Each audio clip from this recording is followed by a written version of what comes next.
Els temporals que van tenir lloc a principis de mes van provocar danys materials a la via pública, principalment a l'arbrat, que ja han sigut solucionats.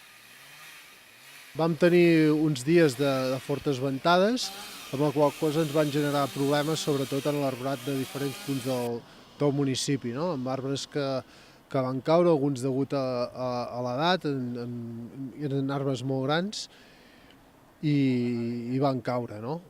En aquest sentit hem d'agrair molt la presència dels cossos policials, de bombers, en definitiva de tots